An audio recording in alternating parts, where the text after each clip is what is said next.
आदरणीय आज़ादी प्रेमी भारतवासियों, नमस्कार, जय सरदार। आज का विषय है कि तमाम लोग पूर्व प्रधानमंत्री विश्वनाथ प्रताप सिंह वीपी सिंह जी को पिछड़ों का मसीहा मानते हैं। मंडल मसीहा कहते हैं, पिछड़ों का मसीहा कहते हैं।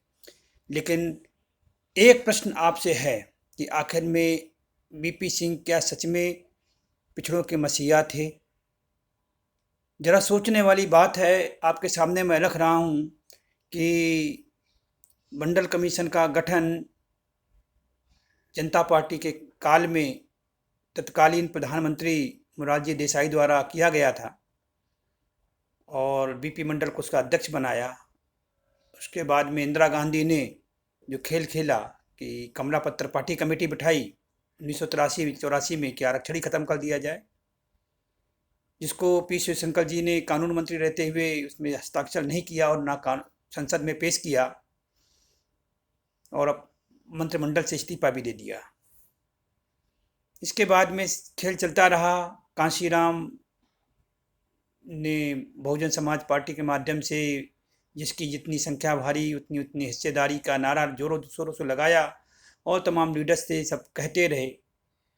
जब उधर बोफर्स का मामला उछला तो विश्वनाथ प्रताप सिंह को कांग्रेस छोड़नी पड़ी। अंत में जन मोर्चा बनाया और जनता दल के नेतृत्व में 1989 में सरकार बनाई गई। तब जो है ज़्यादा से ज़्यादा पिछड़े वर्ग के लोग सांसद बने थे। भाजपा और जनता दल का गठबंधन था और जब मांग उठी तो विश्वनाथ प्रताप सिंह टाला मटोली करने लगे। जब देखा कि सरकार गिरने वाली है तो अंततः अपनी सरकार को बचाने के लिए विश्वनाथ प्रताप सिंह जी ने 7 अगस्त 1990 को मंडल कमीशन की रिपोर्ट लागू कर दी। जब रिपोर्ट लागू कर दी उसके बाद में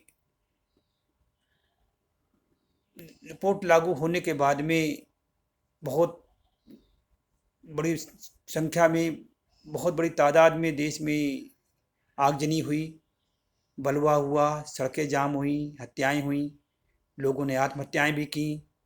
इस तरह करके देश में एक अलग तरह का तूफान आ गया। परिणाम ये हुआ कि ये जो मंडल केस था उसके मंडल जो रिपोर्ट थी उसके खिलाफ इंदिरा साहिनी ने सुप्रीम कोर्ट में स्टे ले लिया। अब बात यहाँ उठती है कि जब इंदिरा साहिनी ने सुप्रीम कोर्ट में स्टे लिया और उसने सुप्रीम कोर्ट में दो चीज़ चैलेंज किया। एक 15/4, 15/5, 16/4, 16/5, यानी कि मतलब जो आरक्षण मंडल केस में पिछड़ों को आरक्षण तो मिलना था वो ना मिले, चैलेंज किया। दूसरा एक SC ST का जो आरक्षण मिल रहा था 1963-64 में डॉक्टर लोहिया के दबाव में जो नेहरू जी ने शुरू किया था उसको भी चैलेंज कर दिया। तब कोई अनुसूचित जात अनुसूचित जनजात का कोई भी लीडर इसमें पार्टी नहीं बना और इंदिरा साहिनी केस के खिलाफ हम लोग पार्टी बने। पार्टी बनने ये 9 जजों की बेंच थी। लेकिन यहाँ बात ये उठती है कि जब सुप्रीम कोर्ट में स्टे हो गया, विश्वनाथ प्रताप सिंह जी थे, उन्होंने केस आरक्षण मंडल रिपोर्ट लागू कर दी, तो आखिर में विश्वनाथ प्रताप सिंह जी सुप्रीम कोर्ट में पार्टी क्यों नहीं बने? नंबर एक, अगर कोई उनकी राजनीतिक मजबूरियां थी तो वो हम लोग पार्टी थे, हम लोगों को वो आर्थिक मदद करते। अन्यथा वो अगर चाहते तो कोई अपना वकील भी दे सकते थे, हमें अच्छा वकील करके भी दे सकते थे। लेकिन ये सब करने में पूर्व प्रधानमंत्री वीपी सिंह चूक गए। अगर वो सच में मंडल मसीहा होते, उनके दिल में पिछड़ों के प्रति हमदर्दी होती, तो शायद उन्होंने अपनी तरफ से कोई न कोई वकील अवश्य दिया होता, कोई न कोई आर्थिक सहायता अवश्य दी होती, हम लोगों के साथ खड़े होते। लेकिन वीपी सिंह जी ने कभी हम लोगों का सहयोग नहीं दिया। इसलिए मेरी नज़र में तमाम लोग कहते हैं कि वीपी सिंह ने मंडल लागू किया। वीपी सिंह ने तो अपना प्रधानमंत्री की कुर्सी बचाने के लिए मंडल रिपोर्ट लागू कर दी। लेकिन वीपी सिंह क्या क्या जिम्मेदारी नहीं बनती थी, अगर पिछड़ों के हितैषी हैं, कि हम भी सुप्रीम कोर्ट में उसका पक्ष लें और पिछड़ों को उनका जो अधिकार हमने संसद के माध्यम से लागू किया है उसको उनको दिलवा दें। अंत तक कम से कम साथ देना चाहिए। अगर वो पीछे हटे, सिर्फ रिपोर्ट लागू तक करने तक ही सीमित रहे, तो हमारी नज़र में तो प्रधानमंत्री की कुर्सी बचाने तक सीमित था, कि किसी प्रकार उनकी जो कुर्सी डामाडोल हो रही है वो शायद ये जो पिछड़े वर्ग के सांसद हैं जो संसद नहीं चलने दे रहे हैं वो शायद इनके पक्ष में आ जाए और उनकी सरकार बच जाए। लेकिन विश्वनाथ प्रताप सिंह जी ने ऐसा नहीं किया। इसलिए मैं विश्वनाथ प्रताप सिंह जी को, या मैं यही कहना चाहूँगा कि विश्वनाथ प्रताप सिंह जी पिछड़ों वर्ग के मसीहा नहीं थे। उनके दिल में पिछड़ों के लिए बिल्कुल जगह नहीं थी। सिर्फ अगर जगह थी, उनके मन में अगर कुछ था, तो अपनी प्रधानमंत्री की कुर्सी को बचाने के लिए था। आज मैं आप सभी लोगों को यही जानकारी दे रहा हूँ कि जो लोग समझते हैं कि विश्वनाथ प्रताप सिंह पिछड़ों के मसीहा थे, उन पर मेरा प्रश्न है, और वो मंथन चिंतन करें और अपने आप में सुधार लाएं कि विश्वनाथ प्रताप सिंह ने आखिरकार क्यों हमारे साथ क्यों नहीं खड़े हुए। सड़कों पर बलवा हो रहा था, आरक्षण विरोधी थे, हंगामा मचा रहे थे, धरना प्रदर्शन रैलियां हो रही थी, खून खच्चर बह रहा था, लेकिन विश्वनाथ प्रताप सिंह ने हम लोगों का कहीं साथ नहीं दिया। अगर कहीं साथ दिया है, किसी की नज़र में है, तो बताएं, सामने आए, कमेंट्स कर सकते हैं कि हाँ वीपी सिंह ने ये यहाँ इस तरह से साथ दिया।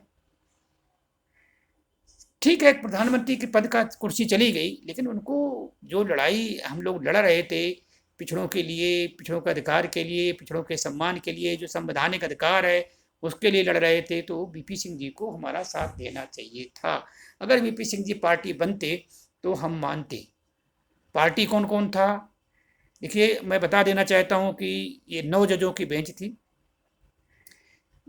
चीफ जस्टिस जो थे, मुख्य न्यायाधीश थे सुप्रीम कोर्ट में, एम.एच. कानिया। देन नंबर 2 पे थे एम. वेंकट चलैया। नंबर 3 पर रतन वेल पांड्यान। नंबर 4 पर doctor T A. Thomman, T K. Thomman. Then M. Ahmadi. Then justice Kuldip Singh. Then justice P V. Sawant. Then justice R M. Sahai. Then justice B P. Jeevan Reddy. ये 9 जजों की बेंच थी। एडवोकेट कौन थे? कि जो के Venugopal, N.A. Palkhivala, Nana Palkhivala, then P.P. Rao, Shyamala Pappu, senior advocate and Mrs Hingorani, Mr Mehta, K L. Sharma, एसम आशरी, विशाल जीत, ये सब लोग पिटिशनर थे ये मंडल केस के खिलाफ में। और जो इंटरवीनर थे उसमें थे हम लोगों की तरफ से Ram Jethmalani. Number 2 Parasaran, senior advocate. इसके बाद Rajeev Dhavan, Mr R.K. Garg, Shivpujan Singh, Shiva Subramaniam, Mr Poti, Rani Jethmalani and doctor B.S. Chauhan. हमारी तरफ से R.K. गर्ग और शिवपूजन सिंह और डॉक्टर B.S. चौहान थे। तो मित्रों, ये जो थे, और इनकी तरफ से कोई था नहीं, तो जो लालू जी की तरफ से राम जेठमलानी थे। तो इस तरह करके था, और ये आरक्षण हम लोगों ने केस जीता और 6-3 की जजेस की बेंच में जीता। लेकिन विश्वनाथ प्रताप सिंह जी ने कम से कम इतने हमारी तरफ से थे, उनको साथ में खड़े होकर के साथ देना चाहिए था, नहीं दिया। इसलिए विश्वनाथ प्रताप सिंह को हम मंडल मसीहा या पिछड़ों का हमदर्द या पिछड़ों का मसीहा नहीं मानते हैं। जो अगर होते तो उन्होंने हम लोगों का साथ दिया होता। अगर आपको हमारा वीडियो पसंद आए तो वीडियो को लाइक करें और आगे भेजें, और जिससे ये जानकारियाँ हम आगे देते रहेंगे। और इसी संदर्भ में आरक्षण के संदर्भ में ही बताते रहेंगे, 1857 के संदर्भ में बताते रहेंगे और तमाम सारी नई नई जानकारियाँ देंगे। हमारा नाम है गुर्जर डॉक्टर ओमकार नाथ कटियार, राष्ट्रीय अध्यक्ष अल हिंद पार्टी। पता है B-2 /40 सफदरजंग एन्क्लेव नई दिल्ली 110029। फ़ोन नंबर है, लैंडलाइन नंबर है 011-2617-3460। मोबाइल नंबर है 9540288242। मिलते हैं अगले वीडियो में। धन्यवाद। नमस्कार। जय सरदार।